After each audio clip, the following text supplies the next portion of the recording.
So in types of psychotherapy, we discussed about 3 types of psychotherapy: psychodynamic, behavior, and existential. Let us now discuss each of these individually and in detail. Firstly, we have psychodynamic psychotherapy. It was given by Sigmund Freud. Here, it was given by Sigmund Freud, and Carl Jung basically modified psychodynamic therapy to analytical psychotherapy. उन्होंने उसका एक अलग version बनाया था जिसका नाम उन्होंने रखा था analytical psychotherapy. The methods of eliciting the nature of intrapsychic conflict is free association and dream interpretation. Intrapsychic conflict क्या है, उसका क्या नेचर है, उसको निकालने के लिए there are certain processes which are free association and dream interpretation. Now let us discuss the modality of treatment. Here we have two things: transference and resistance. Transference is basically एक client है, उसके life में कुछ issues हैं, may be father के साथ, mother के साथ, या सिस्टर के साथ, या अपने हस्बैंड, अपने पार्टनर, अपनी वाइफ के साथ. All right. So what happens is कि जब साइकोथेरेप्यूटिक प्रोसेस स्टार्ट होता है तो आफ्टर सम टाइम, क्योंकि थेरेपिस्ट से बहुत ज़्यादा वार्मथ, एम्पैथी मिलती है, पॉजिटिव रिगार्ड मिलती है, इतने पॉजिटिव इमोशंस मिलते हैं, तो कहीं ना कहीं the client starts filling that gap. जिस भी पर्सन के साथ लाइफ में इश्यूज़ हैं वो गैप फिल होने लगता है, and the client starts transferring the feelings for that person onto the therapist. ठीक है. क्लाइंट थेरेपिस्ट को अपना father figure, mother figure, husband, wife उसकी तरह समझने लगता है. ऐसा नहीं ज़रूरी है कि रोमांटिसाइज़ करे या किसी गलत सेंस में हो, बट एक तरह से एक वे मिल जाता है to emotional freedom. All right. So transference can be of two types: positive transference and negative transference. Positive transference is the client idealizes or falls in love with the therapist and seek the therapist's approval. All right. यानी कि therapist के लिए positive feelings हैं. कई बार आप if you go into the field of psychology and become a therapist someday, a lot of times you will have client who will say you are like a mother to me, you are like a messenger of God to me, आपने मेरी life बहुत अच्छी कर दिया है. That is positive transference. Negative transference is when the client has feelings of hostility, anger and resentment towards the therapist. यानी कि मान लीजिए फादर के साथ प्रॉब्लम है, फादर बहुत ही प्यूनिटिव, बहुत ही ज़्यादा उल्टा सीधा बोलने वाले थे. थेरेपिस्ट में आपने ट्रांसफरेंस किया फादर के लिए जो फीलिंग्स थी उसका. सो आप थेरेपिस्ट के लिए भी हॉस्टिलिटी, एंगर और रिजेंटमेंट वाली फीलिंग्स अगर डेवलप करने लगो, that is negative transference. Then we have resistance. Resistance is कई बार साइकोडायनेमिक्स साइकोथेरेपी में, क्योंकि पास्ट की बहुत ज़्यादा कई बार ट्रॉमेटिक और बहुत ज़्यादा प्रॉब्लमैटिक चीज़ें निकल कर आती हैं. यहाँ if you remember the main thing is childhood के कॉन्फ्लिक्ट्स को बाहर निकालना. ठीक है. उसको क्लाइंट की अवेयरनेस में लाना, जो शायद कॉन्शियस लेवल पे नहीं थे, अनकॉन्शियसली दबे हुए थे, उनको सप्रेस थे, रिप्रेस थे, उनको बाहर निकालना. राइट. सो बिकॉज सब कुछ बाहर निकल रहा होता है, so there might come a point in psychodynamic psychotherapy जहाँ क्लाइंट रेजिस्ट करने लगे कि I don't know anything about my therapist and he knows so much about me. So the client may start resisting sharing his or her thoughts or views or whatever is coming to the mind. जो भी awareness में आ रहा है, हो सकता है वो share करने से resist करे. This phase is known as resistance. Now again, resistance is also of two types: conscious resistance and unconscious resistance.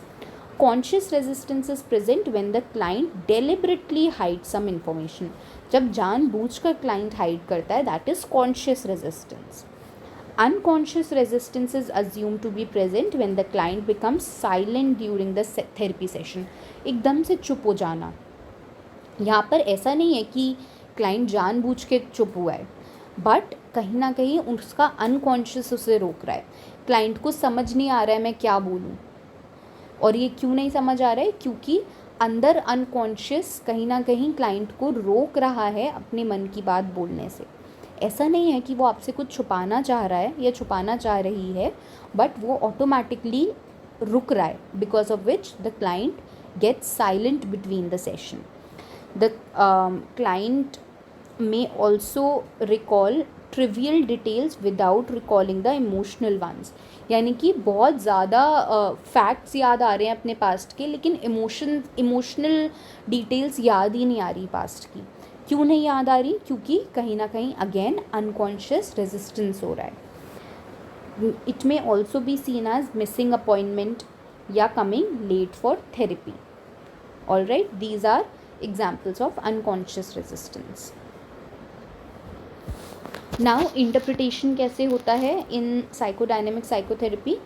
There are two processes here, confrontation and clarification. Confrontation is that the therapist points out the client an aspect of his or her psyche that must be faced by the client। Psyche का कोई ऐसा aspect जो शायद client face नहीं कर पा रहा, लेकिन थेरेपिस्ट को इंसाइट मिल गई है थ्रू सम इंफॉर्मेशन, उसको पॉइंट आउट करना, उसको डायरेक्टली क्लाइंट से पूछना।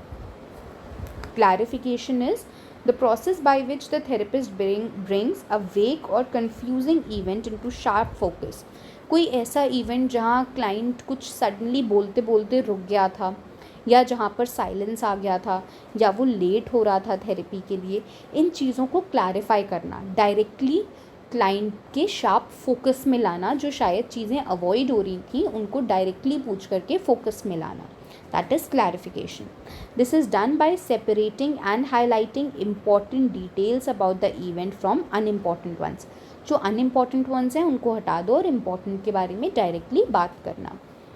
Together, confrontation and clarification is known as working through। All right, working through what? Working through the unconscious of the client। Now, what is insight? Insight is the outcome of working through. जब आप clarification करते हो, जब आप confrontation करते हो, उसकी वजह से जो अवेयरनेस आती है क्लाइंट के माइंड में, that is insight. It is gradual and not sudden, एकदम से नहीं आती, कभी भी धीरे धीरे आती है। The unconscious memories are integrated into the conscious one. Insight is the end point of therapy. एक बार इंसाइट आ जाती है तो दैट मीन्स कि आपकी साइकोडायनेमिक साइकोथेरेपी का एंड हो गया है। The intellect, see now again insight can be of two types। firstly there is intellectual insight, जहाँ पर client rationally अपनी past को समझ पाता है, all right, that is intellectual understanding। then the second type of insight is emotional insight, where the acceptance of one's irrational reaction to the unpleasant events of the past and the willingness to change emotionally as well as making the change is emotional insight। Usually the duration of psychodynamic psychotherapy, if I talk about the traditional, the classical one, it is usually एक घंटे के sessions होते हैं, 1 hour sessions होते हैं, 4 to 5 times per week continuing for several years। सालों साल तक चलते हैं, 4 to 5 times per week होते हैं एंड एक घंटे के सेशंस होते हैं। There are 3 stages in psychodynamic psychotherapy: initial phase, middle phase and termination phase। initial phase बिल्कुल स्टार्टिंग का फेज़ है। यहाँ पर थेरेपेटिक अलाइंस को इस्टेब्लिश किया जाता है, क्लाइंट के साथ फेमिलियरिटी इस्टेब्लिश करी जाती है, क्लाइंट रूटीन से फेमिलियर होता है एंड पास्ट के ट्रबलसम इवेंट्स, ट्रोमेटिक इवेंट्स को रिकलेक्ट किया जाता है। All right, that is the initial phase. यानी कि सारी चीज़ों को डिस्कस करना स्टार्टिंग में, ट्रस्ट बिल्डअप करना etcetera is initial phase. Middle phase is transference and resistance on part of the client and working through, which is confrontation and clarification on part of therapist leading to insight। so transference, resistance client की side से and working through यानी कि confrontation and clarification client therapist की side से, and इन सब से जब finally insight आती है, यहाँ तक का आपका phase is middle phase। then comes the termination phase। Last के कुछ सेशंस होते हैं, ये 2-3 सेशंस, जहाँ पर धीरे धीरे रिलेशनशिप को डिसॉल्व किया जाता है। जब थेरेपिस्ट को लगने लगता है कि अब प्रॉब्लम सॉल्व होने लगी है, तो थेरेपिस्ट छोटे छोटे अपने लास्ट के 2-3 सेशंस में क्लूज़ देने लगता है कि अब ये रिलेशनशिप, अब ये therapy is going to end, ठीक है, बिकॉज अब्रप्ट नहीं होनी चाहिए। अब्रप्ट होगी तो क्लाइंट को क्लोजर नहीं मिल पाएगा। सो अब्रप्ट नहीं होती, ग्रेजुअली थोड़े थोड़े हिंट्स देने होते हैं that the therapy is going to end now. So the relationship between the therapeutic alliance is dissolved gradually and the client is prepared to leave therapy. With this, psychodynamic psychotherapy is completed.